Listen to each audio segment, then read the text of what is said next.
हम कहते हैं कि अगर परमेश्वर मेरे अंदर कोई पाप हो और मैं आपके लोगों के सामने ये कलाम प्रचार करने के लायक नहीं हूं तो मौत आ जाए, लेकिन मेरे मुंह से एक बात मेरे लोगों तक ना पहुंचे। कोई मेरी वजह से गुमराह ना हो खुदा, कोई मेरी वजह से पाप के रास्ते ना चला जाए खुदा, कोई मुझे देख के ये ना सोचने लगे कि खुदा से बेहतर यहां जो खड़ा है वो खादिम है। कोई भी मेरे प्रभु यीशु से बड़ा नहीं है, कोई भी यहोवा से बड़ा नहीं है, और कोई भी बात इस कलाम से ऊंची नहीं है। इसलिए अगर ये कलाम को काम आना है तो बहुत जरूरी है कि हमारे अंदर कोई पाप ना हो। और ऐसा नहीं है कि पाप आ गया तो हम पापी, गिल्टी, अब कभी प्रभु के सामने नहीं आ सकते। वो प्रभु का ग्रेस इतना महान है। मैं एक दिन मेरे पापा से डिस्कस कर रही थी कि परमेश्वर अगर इतना भला है, इतना अच्छा है, तो दुनिया में इतनी बुराई है क्यों? दुनिया में बुरे लोग इतने बढ़ते क्यों जा रहे? अच्छे लोगों के साथ इतना बुरा क्यों हो रहा है? मसीह माँ बापों के बच्चे मर जाते हैं, क्या जवाब दोगे आप?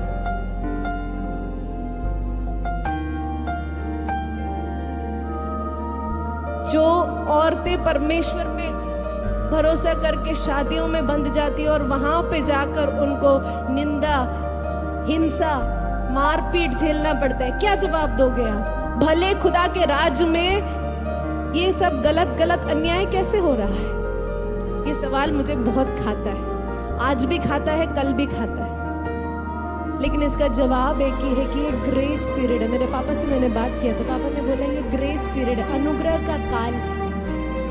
हर मर्डरर, रेपिस्ट को भी परमेश्वर एक मौका देना चाहता है कि वो मृत्यु से नरक में ना जाए, लेकिन स्वर्ग का एक भागी तो मिले। अब उसको, दाऊद जैसे रेपिस्ट को, उसके लिए तो गीत क्या गाए जाते थे? शाऊल ने मारे 1000, दाऊद ने मारे 10,000। क्या वो इंसान नहीं थे जो 10,000 मारे गए थे? पर परमेश्वर उसको भी मौका देता है जिसको हमें लगता है कि हम कभी माफ नहीं कर सकते। मैं तो नहीं माफ कर सकती किसी व्यक्ति को जिसने धोखा देने वाले को ही माफ करने में मुझे बड़ा दिक्कत होता है। ये मर्डर, रेपिस्ट की तो बहुत मुश्किल हो जाएगा। उतना ग्रेस मेरे अंदर और आपके अंदर नहीं है। हम तो बुरा नहीं मानिएगा, अपने सास ससुर को नहीं माफ करते। इतनी औरतें हैं जो अभी 30 साल शादी के हो गए, अपने माँ बाप को नहीं माफ किया है, अपने इन-लॉज को नहीं माफ किया है जो स्वर्ग जा चुके हैं ऑलरेडी। हमारे अंदर उतना ग्रेस नहीं है।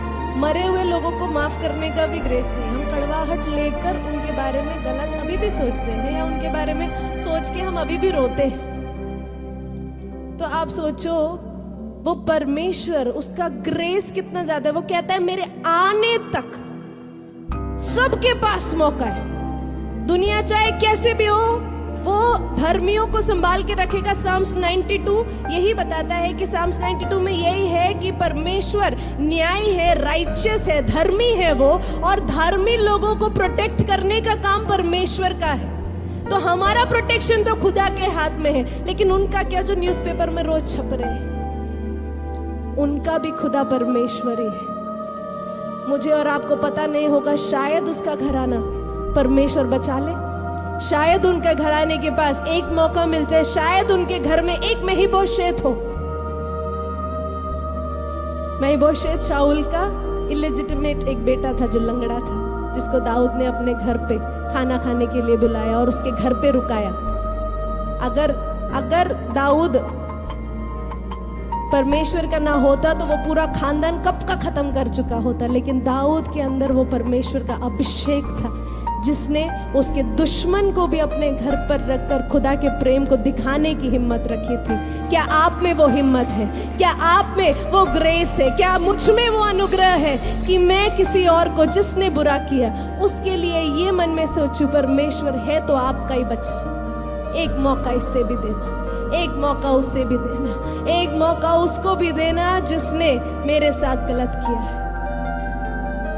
तो आज अपने पापों को अपने ऊपर से हटाने के लिए प्रभु से आपको घोषणा करनी पड़ेगी। You have to tell with your mouth, अपने मुंह खोलकर आपको बोलना पड़ेगा, परमेश्वर मैं इंसान हूँ, मेरे अंदर मुझसे पाप हो चुके हैं। I ask I need forgiveness, मुझे क्षमा चाहिए।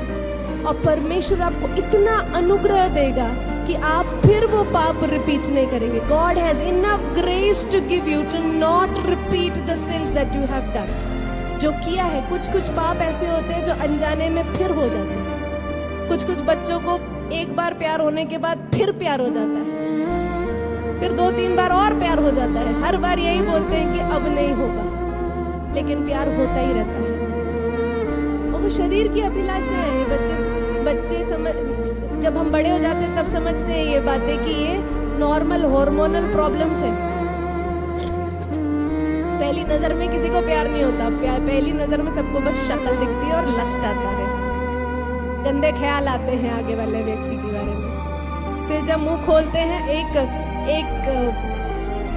ब्रदर थे, उनकी शादी हो चुकी थी ब्रदर, और उनकी एक अच्छी खासी बीवी थी, पर उनको एक विधवा औरत से प्यार हो गया।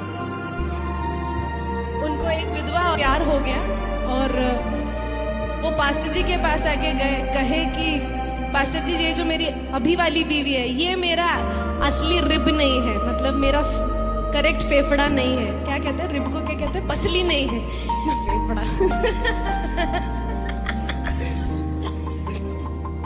असली रिब्स नहीं है, असली पसली नहीं है। मेरी असली पसली ये विधवा औरत है, जिसके लिए मेरे को पवित्र आत्मा ने बोला है कि मैं इससे शादी करूंगा। तो पास्टर जी ने और मैंने बस एक दूसरे को शक्ल ही देखा और बोला कि ऐसा तो हो नहीं सकता कि पवित्र आत्मा ने आपसे ये बात की है, क्योंकि आपकी शादी जब तक मृत्यु ना आपको अलग कर दे, आप अलग नहीं हो सकते। ये आपकी अभिलाषा है, this is your lust of your body, है ना। वो ब्रदर ने चर्च छोड़ दिया ये बात सुनकर, क्योंकि पास्टर जी ने शादी के लिए मना कर दिया, बिकॉज आउटराइटली गलत है। तब भी हमें पता लगा कि वो ब्रदर ने शादी कर किसी और से, और अभी वो उससे भी बड़े क्लेश में है। उन्होंने अपनी पहली बीवी को बोला था कि वो उनके शरीर का शूल है, कांटा है, अभी तो पूरा बॉम्ब उनके घर में आ चुका है। तो इस प्रकार से परमेश्वर इस तरीके से किसी से बात नहीं करता। जब हम कहते हैं कि परमेश्वर अपने रीमा वर्ड से मेरे लिए बात करता है, तो कलाम से उसे स्क्रीन करना बहुत जरूरी है।